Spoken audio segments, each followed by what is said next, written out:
Many times, a racist leaning white person would say something that was ignorant or racist, and when I called them out on it, they would return with a black person who looked at me with hostility and was ready to fight on behalf of the racist. This happened a lot when I had to interact with racists. I remember in college, during a college discussion, a class discussion, a bunch of white people were saying the most racist things. Even the professor looked shocked that they felt so comfortable openly saying these things, especially when black people were also there. It seems she didn't know what to do because she wanted to allow them to express their opinion, that free speech thing, but also wanted to taper the ignorance in their comments. She waited for someone to challenge them.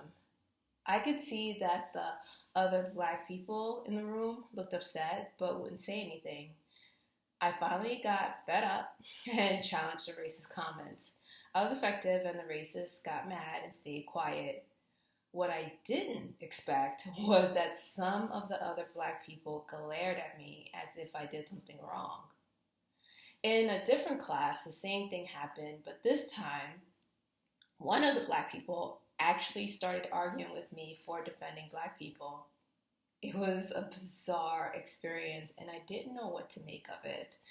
I kept challenging racist comments during college discussions, but now I found that I had to expect pushback from other black people as well as the racists. I didn't know what to make of it until, again, I lived in a racist community. I never really understood what an enabler was, although I heard the term used so many times. One day I watched the movie White Girls. I don't know why I watched it because that isn't my type of comedy, but I sat through the whole thing without laughing. One scene bothered me a lot. It was the scene where the undercover black detectives dressed as white girls, including pale skin, are in the back seat of a car with real white girls. A rap song comes on, and the fake white girls say the N word along with the rapper. The real white girls are shocked and scold them, but the fake white girls let them know it was okay to say it with the rapper because no one was around. And then they all happily said the N word with the song. That was probably one of the most backwards and ignorant things I'd ever seen. Those two undercover black detectives were enablers. I have no idea why the black people who wrote and made the film decided to include that scene. They may have their own rationale. That doesn't include enabling racism. I can't speak for them, and I'm not going after them. I'm only using that as an illustration of some things that enablers do. It was so sad that the scene showed the white girls being responsible, the real white girls being responsible, respectable, and anti racist, only to be encouraged to use a racist term by black people. Those black people were enabling racism by making the real white girls feel as if they were overreacting and should get comfortable using a racial slur. That's Enacist behavior. Enacists are a diverse group of people who enable racism or racists. It doesn't make sense that people who could be victims of racism do or say things that enables racism. I am building up to something and hopefully it will make sense as I delve deeper and deeper into it. My ideas didn't come out of thin air. It is based on what I observe while living in racist communities for many years. Most of it initially defies logic and reason, but it will become clearer later on. Then you can decide whether you agree, respectfully disagree, or are still on the fence. So let's start with a case study. Django Unchained was shunned because the white director, Quentin Tarantino, used the N-word too much and has a history of profusely using the N-word in his movies. A black actor who appears in a lot of his movies and always seems to come to his rescue is Samuel L. Jackson. For the record, I don't know any of the celebrities I have talked about or will talk about. I've never met or interacted with them to make any definite claims on their behavior. This is all being used to illustrate Enacism or show what Enacists are like. Any comment on their behavior is speculative, and I don't mean to disparage anyone. So, a real life illustration of an Enacist comes from page 6 article titled Samuel L. Jackson Says Tarantino Can Use the N-Word Whenever He Wants. Tarantino had been in trouble for overusing the N-word in his movies. However, Samuel L. Jackson has usually defended him and even said that he added more N-words to whatever Tarantino wrote. It seems that Samuel L. Jackson thinks that Tarantino is trying to portray the characters as realistically as possible, and these are characters who use the N-word a lot. I'm not going to argue with that, and I'm sure Samuel Jackson has his own justifications for defending Tarantino's use of the N-word. I don't think I have ever watched a Tarantino film, so I can't argue what he said. I want to use his defense of a white guy indirectly using the N-word as an illustration of an enabler. I'm looking at it on the surface, and I haven't delved into the issues, so I'm not going after either of them. However, there is no doubt that this could be seen as a black person enabling racist behavior. I've heard about some black people giving their white friends a free pass to use the N-word. It seems that they're allowing their white friends to call them or other blacks the N-word. At first it seems okay because these are the types of blacks that use that word as a term of endearment, but it's not okay. No matter how you look at it, allowing a white person to get comfortable using the N-word can lead to them using it other times. I'm sure that they have heard racists use the term when they were only talking around white people, and in that environment, it would be okay for them to use it without getting in trouble. A black person allowing them to use it isn't doing them any favors. Sorry to burst your bubble, but your white friend gets a free pass on the N-word from other whites when there are no black people or others who can be offended by the word around. They can use that anytime they want in that environment without your free pass. The White Girl movie got that part right. If the girls had been real white girls. I often wondered if Tarantino used the word so often because Samuel L. Jackson kind of gave him a free pass. Did he think it was okay because a black person told him it was okay? So let's look at two other examples of white people being enabled to use the N-word by some black people. In Django Unchained, or Django Unchained, I always have problems pronouncing that. Several black actors reassured a concerned white actor that it was okay to use the N-word a lot. They told him it needed to be said to realistically portray his character and blend in with the time period being shown in the movie. It makes sense, right? The N-word was commonly used by whites during slavery. However, does it have to be used so much when portraying events set in that time? That's a different topic. The concerned actor followed through and used the word a lot. Of course, since there was an uproar over how many times the word was used in the movie, he had to do some damage control so that he wouldn't be seen as a racist. The black actors who told him it was okay also stepped in to talk about how he was uncomfortable using the word. So, here is one other case where a white person who didn't have a history of profusely utilizing the N-word could have been put in the same boat as a director who has that problem. It appears that the actor was not a racist and didn't have racist tendencies since he did protest to using the word so much and was peer pressured into doing it. However, you see the damage that could have been done to his reputation because he gave in to Enacists. Is that what happened with Tarantino and Samuel L. Jackson? Did Tarantino feel emboldened with having Samuel L. Jackson as an Enacist? I read an article that said in Pulp Fiction, Samuel L. Jackson had asked Tarantino not to use the N-word in one of the lines, but Tarantino refused to listen and used it anyway. They had to do some character adjustments to soften the blow of the word. Then Samuel L. Jackson said that he would add N-words to whatever Tarantino wrote. So it's hard to know whether Tarantino convinced Samuel L. Jackson that using the N-word for stylistic reasons was okay, or if Samuel L. Jackson enabled Tarantino to frequently use the word. Maybe they are two peas in a pod and just feed off each other's strange admiration for the N-word. Either way, Samuel L. Jackson's defense of Tarantino's N-word habit can be seen as enabling racism. The black actors who peer pressured the white actor into profusely using the N-word could also be seen as Enacists.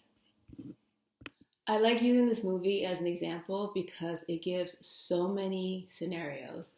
A third Enacist incident occurred when Samuel L. Jackson pressured a white interviewer to use the N-word. This guy stood up to him and refused. He was applauded for his behavior and appeared as a person with integrity. He said, quote, "But it's one of those things where I have my own set of moral values, just like anybody else, and I'm not going to compromise them for anyone, much less a celebrity. So an Enacists, unquote. So Enacists pressure or even bully decent people to compromise their morals just because they have been given a free pass. No one is around, or the Enacist believes the person is overreacting, among other reasons."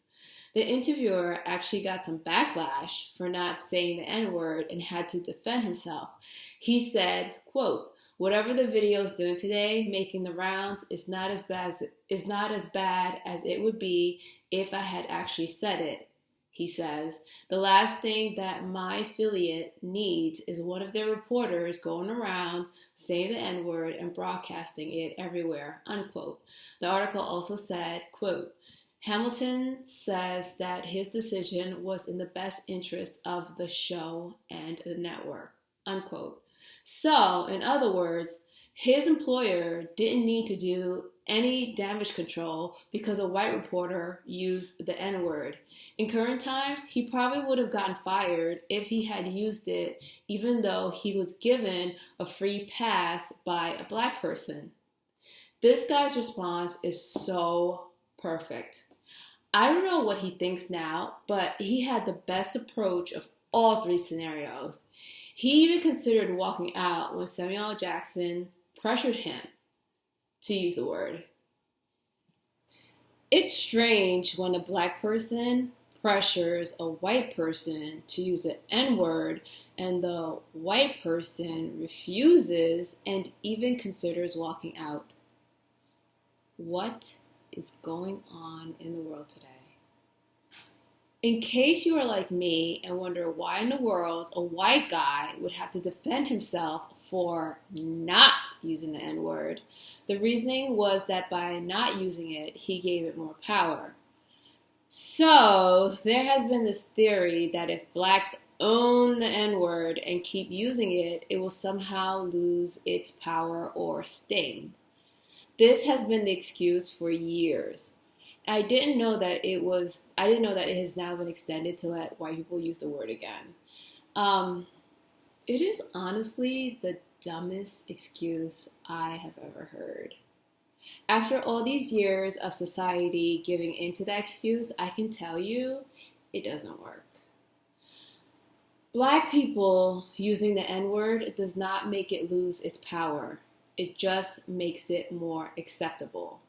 I am a victim of this faulty reasoning because I have been called the N-word by white racists in recent years, and one senior citizen white female who was talking about a white person getting in trouble for the N-word said, "I don't know why it's such a big deal. They use the word with each other all the time." I don't use that word at all and don't allow anyone to use that word around me no matter the color of their skin. Using it is a sign of ignorance no matter how accomplished, educated, or wealthy you are. No respectable minority would use that word unless it was during a discussion, but even then one could say the N-word instead. Back to the case study. The interviewer didn't have to do any damage control like the concerned actor did. He doesn't have to fear his use of the N-word coming back to haunt him one day. The interviewer is similar to the white people I grew up around. They are people with integrity who will not give in to Enacists because they will not tolerate racist behavior at any level or by anyone. They understand all the sneaky ways that a racist could use to get away with racism and how minorities can enable racist behavior by blurring the lines on what racist expressions or acts are acceptable. In my opinion, the interviewer responded the right way to Enacists. The question was a really good one. He said, quote, my question was going to be, where is that line between, quote, my question was going to be, where is that line between that word being offensive and that word being art? What does it take for an actor to read a word like that on a script page and say, okay, I'll say it? That is the question I would like to see non-Black actors or artists answer and discuss because it is an important issue for them to consider should they find themselves pressured by Enacists and or working with directors like Tarantino. It's hard to think straight when you have signed on, started the project, or invested all your hopes and dreams into it. That could all tilt the favor in using the N-word because, as you can see, there will always be some plausible or seemingly plausible excuse to do so. However, when you are prepared and made up your mind, it could be easier to do the right thing.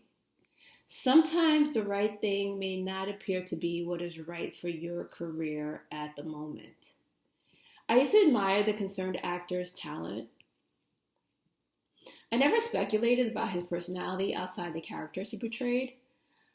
I must admit that my opinion of him is not what it used to be since Django Unchained.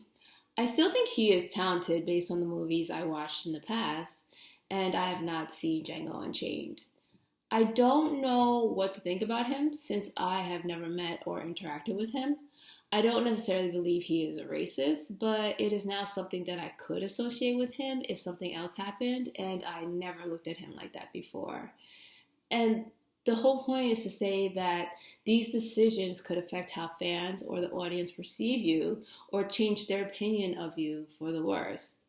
I urge anyone in the public eye to think and discuss these important issues by themselves or with others so that they are prepared at any time to make the best decision. The main point of using these three examples was to show what an enabler does and how Black people can enable racism in white people. It also shows that Enacists can get white people in trouble. The only person who did not have to do damage control or have the Enacist stick up for him was the interviewer who declined the enabler's free pass on the N-word. Another risk is that if the white person has a falling out with the Enacists, some would actually backtrack and say that the white person is a racist for using the N-word, even though the Enacists gave him or her a free pass. At that point, the white person loses their main ally, and it would be hard for him or her to prove that she or he is a racist if the Enacist lies and says things like, oh, I don't know why I didn't see it then, but she or he really is a racist. You know, the point is to play it safe. If you are not a racist, and don't let Enacists get you in trouble with their free pass to act or talk racist. They may think it's okay, but the general public won't, and you will have to end up explaining yourself. Looking at the three examples, it could appear that Tarantino was a racist or had racist tendencies and was using an Enacist to get away with using the N-word. He had an alibi and could sneak the word in without getting in too much trouble or definitely being considered as a racist. The concerned actor didn't seem to be a racist or have racist tendencies, but took the free pass and got in trouble for it. The interviewer would not compromise or tolerate racist behavior and refused to take the free pass. He held himself to high standards and stood his ground. I applaud him and think that is the right response to Enacists and the free pass to say or do racist things. That is the case study, and hopefully that helps show what Enacists are and the consequences of taking their free pass. It is a very brief explanation using articles and events that the general public knows about. I am now going to tell about my experience with Enacists, my personal experience with Enacists. These are people that I have met or indirectly interacted with. I've made direct observations of their behavior and character, so I can say a lot more than I could about the celebrities. I was in an adult cosmetology course that had hood rats in it. And these girls were poster girls for hood rats. They would openly and loudly use the word nappy to describe black hair in a classroom with a white majority. Both cosmetology teachers were middle-aged white females. Neither one of them came off as racist and didn't use the word. These hood rats were embarrassing, and I was embarrassed to be in the same class as them. I stayed away from them and refused to let anyone think that I was with them or liked them for even 1 minute. They made it seem okay for black hair to be described as nappy. No one really took their free pass until one day one of the teachers used the word and the hood rats didn't bat an eye. I winced. I wasn't sure what to do because here were Enacists making this white teacher think that it was okay to use that word to describe black hair, and I was afraid that if I protested, they would jump to her defense, and I'm just using black hair to simplify the discussion. Okay, so here they were defending her, and I was afraid that if I protested, they would jump to her defense. It was wrong. As a white person, she should have never used that word to describe black hair. Remember when Don Imus called the female basketball team nappy-headed hoes? There was an uproar. How was I, as a dignified minority, supposed to call out a white teacher for using a racist term to describe black hair when there were a bunch of ignorant hood rats making her feel as if it was okay? This happened in the racist communities I was forced to live in because I was stalked and broke. Where I'm from, that would never have happened. Even the hood rats would be called out for describing black hair that way, even though they were black. The teacher used the word again several times and was getting comfortable because there was no protest, and the hood rats even seemed to accept her more for using it. It was one of the strangest things I had ever observed. Meanwhile, I am clenching my teeth and grimacing every time I hear her say that word. I finally had enough and I had to say something. I knew I couldn't say it in front of the hood rats because they would defend her and fight with me. How absurd and backwards was that? It goes back to what I said in the beginning about other black people in the room glaring at me during a discussion when I stood up to racists, and because I stood up to racists. It also goes to show how blacks using the N-word and giving free passes can lead to whites using the word again and, get this, make it hard for someone like me to defend myself against a racist using that word against me. That is the result of embracing the N-word. It has made it hard for dignified minorities to fight against racism and racists for using that word. Sorry, but you have not taken the power out of the N-word. You empowered racist and disempowered dignified minorities like myself. In these racist communities, I found that I wasn't taken seriously or as seriously and was sometimes dismissed for complaining that a white person calls me the N-word. As I was writing this or writing about this, I started getting so upset, and I didn't realize that I was still mad about it. Not just about the use of the word nappy to describe black hair, but ignorant black and white people giving me a hard time when I protested a racist calling me the N-word. It was a surreal experience, and it is real experiences like these that encourage me to make these videos. Some people may not like what they hear, but it is what is really happening in some parts of this country. So back to the teacher using the racist term. Before I go on, I want to point out that when the hood rat Enacists used the word nappy, it was seen as derogatory because they were black. But when the white teacher used it, it was seen as racist because she is white. Whether that is right or wrong is debatable, and I'm not going to debate that here. I don't think the teacher was racist. I watched as she contemplated using the word, refrained, tried it, and continued because she was given a free pass by the hood rats. I decided to step in before it was too late and before I lost it and told her not to use it in a not so nice way. I waited until she used it again, and when she did, I waited for the hood rats to leave the room so that I was alone with her. Isn't that sick that I had to wait for the black people to leave the room to confront a racist comment so that they didn't fight me over it? Anyway, when she and I was alone, I said something like, I noticed that you used the word nappy to describe black hair. I know that those girls make you think it is okay to use that word, but I don't want you to get in trouble. They are ignorant and come from a bad environment. But if you use that word around more respectable minorities, they might think you are racist. I don't want that to happen to you, so that is why I'm letting you know that you are taking a big risk by using that word to describe black hair.